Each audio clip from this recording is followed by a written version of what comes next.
Une situation clinique qu'on peut rencontrer assez fréquemment en réanimation. Madame C, 25 ans, qui chute du 3e étage, qui est atteinte d'un traumatisme crânien grave, un Glasgow initial à 3, une mydriase bilatérale malgré une thérapie précoce, qui arrive à l'hôpital avec des lésions très péjoratives, sans indication neurochirurgicale, et on pense en réanimation pour la suite de cette prise en charge. À 24 heures, on a un diagnostic clinique de mort entrée qui vient d'être posé par l'épreuve d'hypercapnie. On attend de rencontrer la famille pour l'entretien familial d'annonce. L'hémodynamique est plutôt stable. On est dans le cas d'une défense cérébrale. Et puis l'infirmière nous fait remarquer que la diurèse augmente avec une dernière tranche sur l'heure précédente à déjà 400 cc. Et première question, dans cette situation, est-ce que pour vous c'est normal? Elle a eu du mannitol, donc on a besoin de faire une investigation plus approfondie. Plutôt qui voudrait faire quelque chose dans cette situation-là?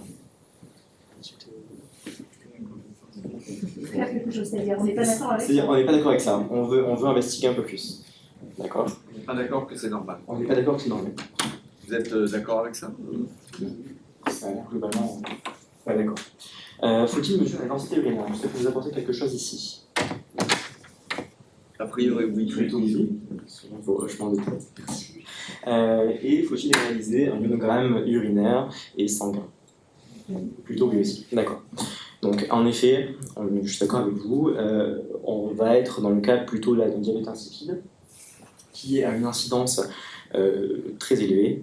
C'est au moins 80-75% des patients qui vont présenter un diabète insipide pendant la réanimation d'une mort encéphalique. Le diagnostic sera suspecté dès que la diurèse va être supérieure à 3000 kg/h, avec donc une densité urinaire qui va s'abaisser et être inférieure ou égale à 1005. Elle sera affirmée par une mesure de l'hyperosmolarité plasmatique et de l'hypoosmolarité urinaire, avec donc, des dosages de vasopressine qui sont difficiles, qui sont inutiles dans cette situation. Une deuxième question pour la prise en charge. Qui voudrait lui apporter des solutés hypotoniques? Plutôt personne? Ça dépend de l'anatomie. Ça dépend de l'anatomie, d'accord. Est-ce que vous pensez qu'on peut, dans une situation de traumatisme crânien, est-ce que ça choque quelqu'un? Non, On est on est mort, c'est bon. très bien. Docteur Chesson, c'est pour les internes. J'allais exactement faire la même réflexion. Excuse-moi de cette remarque. Je la vois enthousiaste. Voulant répondre à toutes les questions, ce qui est super. Elle a fait de bonnes conclusions. Donc, en effet, Pour l'instant, c'est bon. pour l'instant, ça va, je suis d'accord avec vous. Qui voudrait compenser la diurèse par des solutés hypotoniques en attendant le résultat du ionogramme? Ça ne faire que ça, ne faire que de la compensation. Plutôt non, d'accord. Qui voudrait commencer de la vasopressine avec un bolus de 1 unité? Une personne aussi. D'accord. Et pour la vasopressine, donc là on a deux cas de figure différents, qui ferait plutôt 0,3 microgrammes kilo, qui ferait 0,5 microgrammes. Une légère réaction à 0,5 microgrammes. Donc en effet, on peut apporter les solutés hypotoniques, mais il faut en apporter, on verra par la suite. Et puis donc la bonne dose c'est 0,5 microgrammes kilo, alors c'est une dose qui va être en tout cas décrite dans la littérature. Quelques rappels de physiologie avant de commencer. Donc, l'axe hypothalamo-hypophysaire. Ce qui nous concerne ici, c'est la post-hypophyse, donc des noyaux hypothalamiques qui vont venir sécréter l'ADH, qui sera stocké dans la post-hypophyse et qui sera relargué dans la circulation avec donc un stimulus plutôt d'osmorécepteur. Quand l'osmolarité sanguine va augmenter, on va avoir donc un stimulus qui va faire libérer l'ADH pour permettre une absorption d'eau au niveau rénal. Avant de poursuivre, une clarification. On peut trouver beaucoup de molécules différentes, beaucoup de noms différents pour la même molécule. On aura l'antidiurétique hormone, en anglais ADH, on aura la vasopressine, qui est plutôt français, et on aura également l'argine vasopressine, donc AVP. Tout ça, c'est la même molécule, c'est la molécule endogène qui est sécrétée donc par l'hypothalamus et stockée dans la post-hypophyse. Cette hormone aura plusieurs organes cibles, notamment il y a 3 récepteurs. Donc on a des récepteurs V1A qui sont sur les muscles lisses et les vaisseaux majoritairement, qui seront responsables de la vasoconstriction. À noter que pour les doses endogènes, ce récepteur est quasiment jamais stimulé. On a un récepteur V1B qui sera lui sur l'antéhypophyse, qui va moduler la réponse corticotrope pour avoir une synergie entre les deux côtés de l'hypophyse. Et puis le récepteur d'intérêt ici, c'est le récepteur V2 au niveau du rein, qui aura donc le fameux effet antidiurétique. Les facteurs finaux seront les aquaporines. Donc, on a un schéma ici en haut dans l'angle. C'est donc une protéine transmembranaire qui aura en son sein des canaux hydriques pouvant faire donc, passer l'eau de part et d'autre de la membrane, c'est de l'eau libre. Et puis un schéma ici permettant de nous montrer les 9 aquaporines humaines décrites. Et donc toutes ces 9 aquaporines seront réparties de manière très précise tout au long du néphron, et celle qui sera ici d'intérêt sera l'aquaporine 2, qui est plutôt au niveau du tube collecteur distal et qui va être responsable de l'effet inductible de la réabsorption d'eau. Au niveau cellulaire, pour finir, ça se passe comme ceci. D'un côté, ici, l'interstitium, avec donc l'ADH qui vient stimuler son récepteur V2, qui vient donc par une cascade intracellulaire permettre l'exocytose des vésicules déjà formées d'aquaporine vers la membrane ici, au contact de la lumière et de l'urine primitive, permettant une réabsorption d'eau d'abord dans la cellule, puis via les aquaporines 3 et 4, qui sont elles non inductibles et de manière physiologique au niveau du sang, permettre une réabsorption d'eau au final. Donc, avant de poursuivre également, un petit aparté sur la desmopressine, le mini-rein, donc, qui est un analogue synthétique de la vasopressine, mais qui aura subi 2 modifications très importantes pour la suite. D'une part, en modifiant le groupe amino ici, on va allonger la durée de vie. La vasopressine, c'est plutôt 5 à 10 minutes, et là, donc, la desmopressine sera entre 6 et 8 heures. Et autre chose très importante, on va modifier la conformation lévogire en dextrogire de l'arginine en position 8 pour avoir une sélectivité très importante sur le récepteur V2 et se passer complètement de l'effet vasopresseur. Alors, on s'est posé la question, surtout dans ce contexte-là de mort encéphalique et d'attente de dons probablement, faut-il gérer la natrémie de manière agressive? Y a-t-il des contre-indications avec la vasopressine? Et finalement, est-ce que, comme on va sortir de l'animation cérébrale et neurologique, est-ce qu'on peut en fait un peu laisser échapper la natrémie? Donc déjà, pour commencer, sur l'effet de la desmopressine, on va décrire cette étude ici, une étude pharmacologique sur 72 individus sains, qui vont être de manière standardisée hyperhydratés, permettant de supprimer le stimulus endogène de vasopressine. Puis on va répartir en 4 groupes qui recevront des doses différentes. Et on mesurera donc l'osmolarité urinaire de manière itérative au cours du temps pour pouvoir monitorer l'effet de la desmopressine. On va avoir donc ce schéma ici qui mesure en fonction des minutes après injection l'osmolarité urinaire des sujets.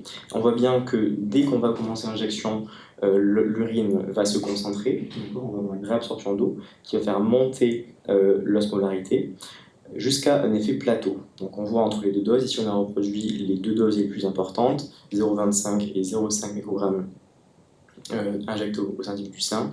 On aura donc un effet qui sera dose dépendant et surtout avec un plateau ici, puis qui va décroître au fur et à mesure du temps. Et cette décroissance se fera jusqu'à environ là, ici, 8 heures, voire même 12 heures. Autre chose aussi intéressante, c'est que ici, la ligne en gras, c'est la moyenne, et on voit qu'il y a une variabilité interindividuelle assez importante entre les sujets. Est-ce qu'il y a des conséquences sur le greffon rénal? C'est-à-dire, peut-on injecter la desmopressine de manière, on va dire, sécurisée, sans avoir de conséquences négatives sur la greffe? Eh bien, on a cette étude randomisée qui est assez ancienne déjà, mais qui a été donc contrôlée. Et donc, on va inclure 97 patients en mort encéphalique. 48 seront des patients contrôle qui n'auront pas de desmopressine, en contrôle uniquement via des apports de soluté hypotonique, et puis 49 vont pouvoir recevoir la desmopressine. On aura deux résultats. Sur la fonction précoce, on va suivre la créatinine sur les 15 premiers jours. et puis une étude à long terme sur les 60 premiers mois. Donc d'abord, ici, sur les 15 premiers jours, on voit bien que ici, au bout de 15 jours, et même très précocement, sur la créatinine, donc pas de différence entre les groupes. Si on regarde à plus long terme, sur les 60 premiers mois, là non plus, pas de différence. Donc on conclut qu'on peut, de manière raisonnée, pouvoir utiliser la vasopressine sans conséquence sur le greffon. Par contre, l'article nous alerte sur un facteur de risque majeur qui est l'hypernatrémie, qui pourrait avoir des conséquences importantes sur le greffon. Sur ces deux études rétrospectives, sur des patients polonais, sur des greffes rénales de 2010 à 2008, on va identifier 80 receveurs de 54 donneurs en neuroencéphalique. On va les séparer en deux groupes. Les donneurs qui ont eu une natrémie, on va dire contrôlée, qui reste en dessous de 155 mg par litre, et un groupe qui aura une natrémie non contrôlée au-dessus de 155. Deux résultats intéressants là aussi vont être décrits. Une dysfonction précoce autour d'une semaine qui sera jugée par un recours à la dialyse, et puis une dysfonction tardive, là c'est au bout d'un an, qui sera uniquement évaluée par le débit de filtration glomérulaire chez les receveurs. Pour l'instant, l'étude ne conclut pas à une dysfonction précoce. Par contre, sur la fonction au bout d'une année, on voit bien de manière significative que les patients qui ont reçu un greffon d'un donneur avec hypernatrémie ont de manière significative une fonction rénale moins importante par rapport à ceux qui ont reçu un patient qui avait donné son ou ses organes avec une natrémie contrôlée. Un petit mot sur la greffe hépatique également, puisque la natrémie était là aussi on va dire, reconnue comme facteur de risque. Une étude rétrospective où là on va prendre 180 patients greffés hépatiques, là aussi 3 groupes, selon la natrémie du donneur à chaque fois. Donc les donneurs du groupe A sont représentés donc ici, une natrémie qui est toujours contrôlée. Le groupe B, une natrémie ici qui va augmenter progressivement en réanimation puis être contrôlée.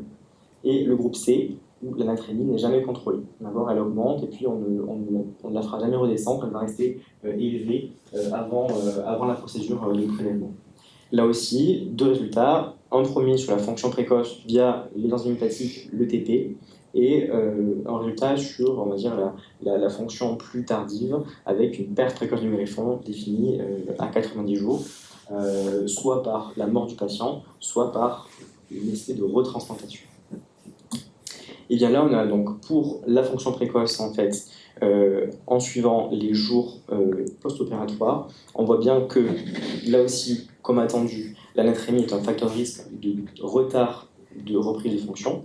Mais ce qui va nous intéresser surtout, c'est le groupe B, en fait, puisque ceux chez qui la natrémie a été corrigée, même une fois installée, ont un retour de fonction qui va être plus rapide que le groupe où on a laissé la natrémie complètement s'élever sans la corriger. Et ce qui est encore plus intéressant, c'est sur des résultats à plus long terme. Comme attendu là aussi, le groupe C fait moins bien, on a plus de pertes de greffons dans ce groupe-là. Mais par contre, ce qui est très intéressant, c'est que le groupe B, donc ceux chez qui on a corrigé la natrémie, eh bien, on retrouve en fait un risque de perte du greffon qui est semblable au groupe A, dans lequel on n'avait pas corrigé, dans lequel la natrémie n'avait jamais été augmentée. Donc finalement, l'hypernatrémie est dangereuse pour tous les patients. Ça va aggraver le pronostic de la mortalité. On aura une réponse pro-inflammatoire, un retentissement sur les organes, les muscles, etc. On aura une tendance à l'hyperglycémie, une diminution de la glucogénèse et également une diminution de la cléarance du lactate. Et sur la charge hydrosodée, aura des conséquences sur la fonction rénale et sur le métabolisme basal. Donc, on propose une conduite à tenir dans le cadre donc, du diabète insipide chez le patient en neuroencéphalique en attente d'un prélèvement multi-organes. D'abord, une surveillance rapprochée de la diurèse, très importante.